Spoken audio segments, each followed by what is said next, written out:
ሰላም ጤና ይስጥልኝ እንደምንቆያችሁ ውድ አድማጮቻችን ይህ ፋስት ስፖርት ዩብ ነው። ታላቁ የአውሮፓ ሻምፒየንስ ሊግ ጨዋታዎች ማክሰኞ ምሽትና ሮብ ምሽት ቀጥለው ሲደረጉ የሁለት ጊዜ የአውሮፓ ሻምፒየንስ ሊግ አሸናፊው የለንደኑ ኩራት ቼልሲ በሜዳው ስታንፎርድ ብሪጅ ከቆጵሮሱ ክለብ ፓፎስ ጋር ይፋለማል። ጨዋታውን በተመለከተ የተሰሙ አዳዲስ መረጃዎችን የማቀርብላችሁ ይሆናል። የቼልሲ አዲሱ አሰልጣኝ ሊያም ሮዚኒየር ፕሬስ ኮንፈረንስ ላይ ተገኝተው ጨዋታውን በተመለከተ ማብራሪያ ሰጥቷል።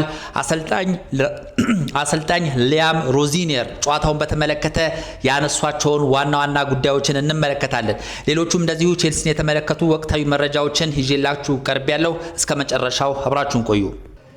በመላው ዓለም በሚገኙ የእግር ኳስ አፍቃሪያን ዘንድ በጉጉትና በናፍቆት የሚጠበቀው ታላቁ የአውሮፓ ሻምፒየንስ ሊግ ጨዋታዎች ማክሰኞ ምሽትና ሮብ ምሽት በተለያዩ የአውሮፓ ከተሞች ቀጥለው ይደረጋሉ። ቼልሲ ሮብ ምሽት 5 ሰዓት በሜዳው ስታንፎርድ ብሪጅ ፓፎስ ከሚባለው ክለብ ጋር ይፋለማል። ይህ እንግዲህ ክለብ የቆጵሮስ ክለብ ነው። ያው በእኛ አጠራር ቆጵሮስ ብለን እንጠራዋለን ወይም ደግሞ ፈረንጆቹ ሳይፕረስ በሚል ነው ይህች ሀገር የምትታወቀው። እንግዲህ ሳይፕረስ ላይ የሚጫወት ክለብ ነው። የሳይፕረስ ሀገር ክለብ ነው ማለት ነው። ወደ ስታንፎርድ ብሪጅ እንግዲህ ጨዋታውን ያደርጋል። ቼልሲ ከዚህ ክለብ ጋር ከዚህ በፊት ተገናኝቶ አያውቅም። የመጀመሪያው ጨዋታ የሚያደርግ ይሆናል ማለት ነው። ብዙ ጊዜ ከተለያዩ የአውሮፓ ክለቦች ጋር ቼልሲ ሲጫወት አንዴ፣ ሁለቴ፣ 5 ወይ 10 ከዛም በላይም ተገናኝቶ ሊሆን ይችላል። የሚገርመው ነገር ከዚህ ክለብ ጋር አንድም ጊዜ ቼልሲ ተገናኝቶ አያውቅም። ዋናው ምክንያት እንግዲህ ይህ ክለብ ከተመሰረተ 11 ዓመት ብቻ የሆነው ክለብ ነው። በሰኔ 10 2014 ነው እንግዲህ ይህ ክለብ በቆጵሮስ የተመሰረተው። ስለዚህ ገና ከተመሰረተ 11 ዓመቱ ነው። ስለዚህ ከብዙ የአውሮፓ ክለቦች ጋር የመጫወት እድሉ ዝቅተኛ ነውና ቼልሲም ከዚህ ክለብ ጋር አንድም ጊዜ ተገናኝቶ ያቀም የመጀመሪያውን ጨዋታ የሚያደርግ ይሆናል። ይህ እንግዲህ ፓፎስ የተባለው ክለብ ባለቤትነቱ ሮማኖ ዱቦቭ የሚባሉ የእንግሊዝ ተወላጅ ባለሀብት ናቸው። ይህንን ክለብ በባለቤትነት ያስተዳድራሉ ወይም ደግሞ የክለቡ ሊቀመንበር ሆነው ያገለግላሉ። ይህ ክለብ በቆጵሮስ ዲቪዥን የሳይፕረስ ፈርስት ዲቪዥን ወይ ደግሞ የቆጵሮስ የመጀመሪያ ሊግ ጨዋታ ላይ የሚሳተፍ ክለብ ነው። 14 ክለቦች ይሳተፉበታል በቆጵሮስ ሊግ ማለት ነው። በዚህም እንግዲህ ይህ ክለብ 17 ጨዋታ አድርጎ 37 ነጥብ በመያዝ ሁለተኛ ደረጃ ላይ ይገኛል በቆጵሮስ ሊግ ማለት ነው። ቼልሲ በአንጻሩ 34 ነጥብ በመያዝ በእንግሊዝ ፕሪሚየር ሊግ 6ኛ ደረጃ ላይ የሚገኝ ክለብ ነው። ሁለቱ እንግዲህ የአውሮፓ ክለቦች የሚያደርጉት ጨዋታ ለቼልሲ እጅግ ወሳኝ ጨዋታ ነው። አሰልጣኝ ሊያም ሮዚኒየር እንግዲህ የመጀመሪያ የአውሮፓ ሻምፒየንስ ሊግ ጨዋታቸውን ከቼልሲ የሚያደርጉ ይሆናል ማለት ነው። እንግዲህ ባለፈው ሳምንት የመጀመሪያ የፕሪሚየር ሊግ ጨዋታቸውን አድርገው በድል አጠናቋል። ብሬንትፎርድን 2-0 በማሸነፍ ማለት ነው። አሁን ደግሞ በአውሮፓ ሻምፒየንስ ሊግም እንደዚሁ የመጀመሪያ ግጥሚያቸውን ከፓፎስ ጋር እንግዲህ ጨዋታቸውን ያደርጋሉ። ይህንን ጨዋታ እንግዲህ ቼልሲ ይሸነፋል ተብሎ አይጠበቅም። ፓፎስ ካለበት ዝቅተኛ ደረጃ አንጻር ቼልሲ በቀላሉ በስታንፎርድ ብሪጅ ይህንን ክለብ ያሸንፋል ተብሎ ይጠበቃልና አሰልጣኝ ሊያም ሮዚኒየር አጀማመራቸው መልካም እንደሆነ ነው የሚያሳየውና እንግዲህ በዚህ ጨዋታ ቼልሲ ምን ያሳየናል የሚለው ነገር በጉጉት ይጠበቃል።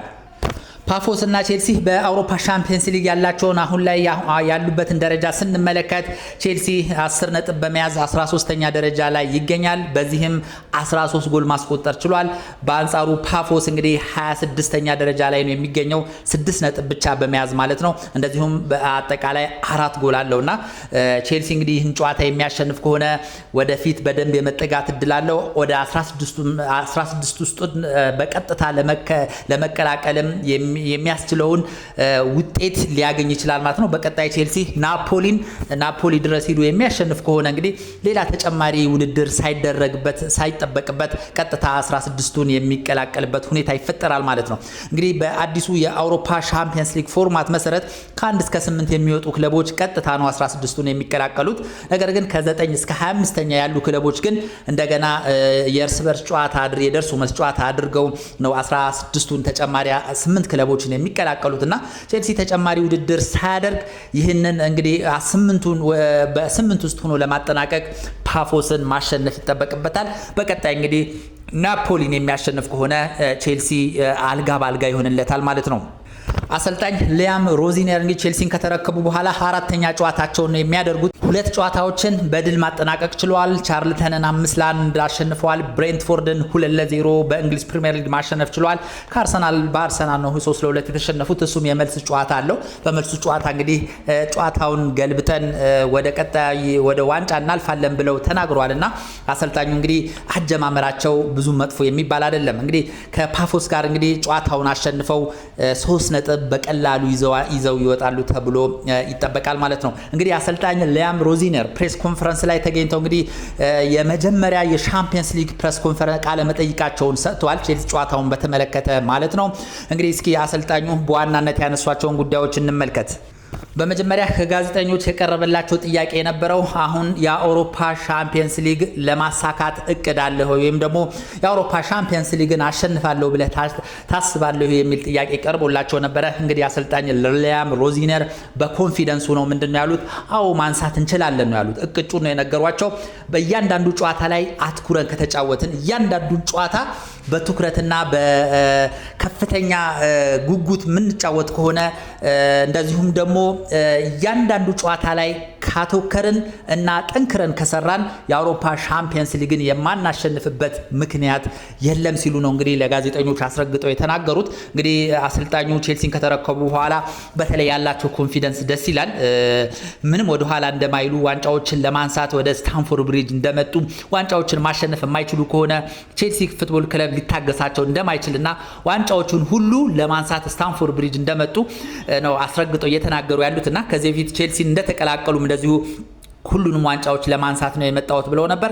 አሁንም የአውሮፓ ሻምፒየንስ ሊግን የማላነሳበት ምክንያት የለም። ጠንክረን ከተጫወትን ለእያንዳንዱ ጨዋታ ትኩረት ካደረግን የአውሮፓ ሻምፒየንስ ሊግን እናነሳለን ብዬ አስባለሁ። ሀሳቤን መገደብ አልፈልግም ሲሉ ነው እንግዲህ አሰልጣኙ ሀሳባቸውን የጀመሩት። ሌላው ስለ ተጫዋቾች ጉዳት ተጠይቀው ነበርና በቼልሲ ቤት የተመዘገቡ የጉዳት ዜናዎችን አሳውቋል። እንደዚሁም እነማን ለጨዋታ ዝግጁ እንደሆኑም እንደዚሁ አሰልጣኙ ተናግረዋል። በመጀመሪያ ያነሱት የጉዳት ዜና ቶሲንን በተመለከተ ነው። ቶሲን እንግዲህ መጠነኛ ከብሬንትፎርድ ጋር በነበረው ጨዋታ ላይ መጠነኛ ጉዳት እንዳጋጠመው የምናውቀው ነውና አሁንም እንደዚሁ አሰልጣኙ ያረጋገጡት ምንድነው ቶሲን መጠነኛ የብሽሽት ጉዳት የሚባለው ይሄ ሃምስትሪንግ የሚባለው ጉዳት አጋጥሞታል። ለጥቂት ሳምንታት ከሜዳ የሚርቅ ይመስለኛል ሲሉ ነው አሰልጣኝ ሊያም ሮዚነር ሀሳባቸውን የሰጡት።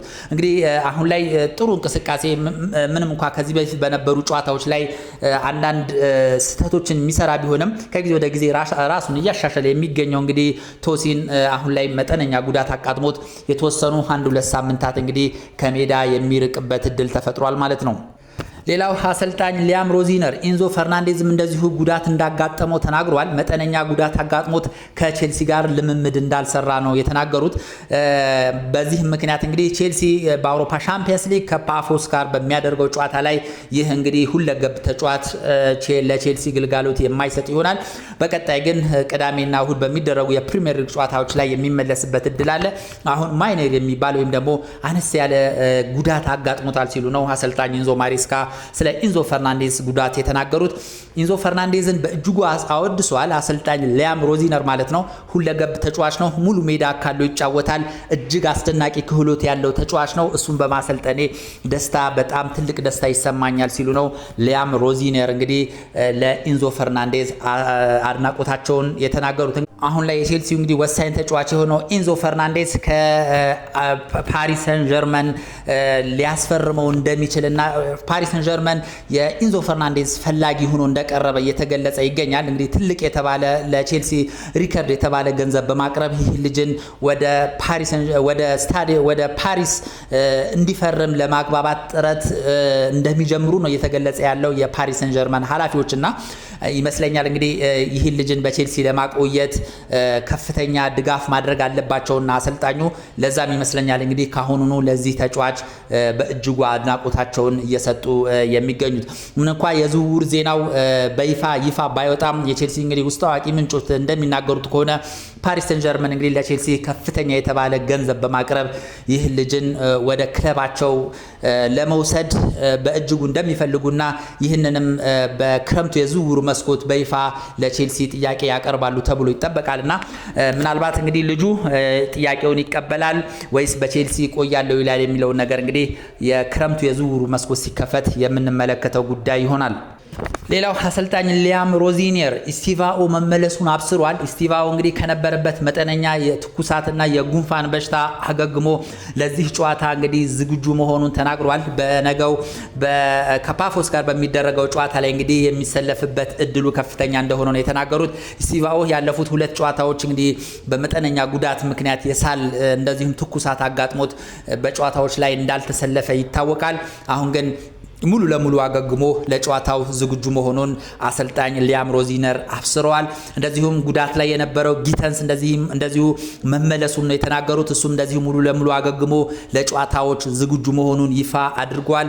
በተጨማሪም እንግዲህ አሁን ላይ የቼልሲ እጅግ ወሳኝ ተጫዋች እየሆነ የመጣው ማሉ ጉስቶም እንደዚሁ የተወሰኑ ጨዋታዎች እንዳመለጡት ይታወቃል። አሁን ግን ከጉዳት አገግሞ ትሬኒንግ መስራት መጀመሩንና ከፓፎስ ጋር በሚደረገው ጨዋታ ላይ እንግዲህ ቼልሲ የነዚህን 3 ተጫዋቾች ግልጋሎት እንደሚያገኝ ነው አሰልጣኝ ሊያም ሮዚኒየር ያረጋገጡት። እንደዚሁም ስለ ዴላፕም እንደዚሁ አስተያየታቸውን ሰጥቷል። ዴላፕ በጥሩ ሁኔታ እያገገመ ነው፣ ጥሩ ፐርፎርማንስ እያሳየ ነው። እያሳየው ባለው ነገር ደስተኛ ነኝ። ከዚህም በላይ ጠንካራ ይሆናል ብዬ አስባለሁ። ዴላፕም ብቻ አይደለም ሌሎች የቼልሲ ተጫዋቾችም ሁሉ በጥሩ የመነቃቃት ሁኔታ ላይ ይገኛሉ ሲሉ ነው አሰልጣኝ ሊያም ሮዚኒየር ፕሬስ ኮንፈረንስ ላይ ሐሳባቸውን የተናገሩት። ሌላው ስለ ስተርሊንግና ስለ ዲሳሲ አንስተዋል። እንግዲህ በአሰልጣኝ ኢንዞ ማሬስካ ዘመን አትፈለግም ተብለው የነበሩት ስተርሊንግና ዲሳሲ እንግዲህ ለቼልሲ ለመጀመሪያ ጊዜ ከቼልሲ ዋናው ቡድን ጋር ልምምድ እንደሰሩ ተዘግቧል። እንግዲህ ለቼልሲ ምንም እንኳ ይጫወታሉ ተብሎ ባይታሰብም ወደ ቼልሲ ዋናው ቡድን መጥተው አሁን ላይ እንግዲህ በውሰት ወይም ደግሞ በቋሚነት ወደ ሌላ ክለብ የሚሄዱበት እድል እንዳለ ነው እየተገለጸ የሚገኘው። ስተርሊንግ ወደ ፉልሃም ሊያመራ ይችላል የሚሉ መላምቶች እየተነገሩ ይገኛሉ። ዲሳሲ ደግሞ ወደ ጣሊያን ወይ ደግሞ ወደ ፈረንሳይ ክለቦች ሊያመራ የሚችልበት እድል እንዳለ ነው እየተነገረ የሚገኘው። ወይም ደግሞ ወደ ናፖሊ ይሄዳል የሚሉ መላምቶች ነው በሰፊው እየቀረቡ የሚገኙት። ይህ እንግዲህ ከሞናኮ ለቼልሲ ፈርሞ የነበረው እንግዲህ ዲሳሲ አሁን ላይ በቼልሲ የመሰለፍ እድል እየተሰጠው አልነበረም።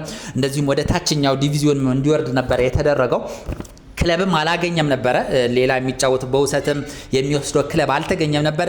አሁን ግን እንግዲህ በውሰት ወደ ናፖሊ ካልሆነም ወደ ፈረንሳይ ሌሎች ክለቦች የሚመለስበት እድል እንዳለ ነው የተገለጸ የሚገኘው።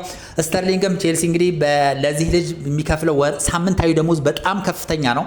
350,000 ፓውንድ ነው እንግዲህ ቼልሲ ለዚህ ተጫዋች የሚከፍለው ምንም ሳይሰለፍ ማለት ነው። በጣም አስደናቂ ነገር ነው። አንድም ጨዋታ ለቼልሲ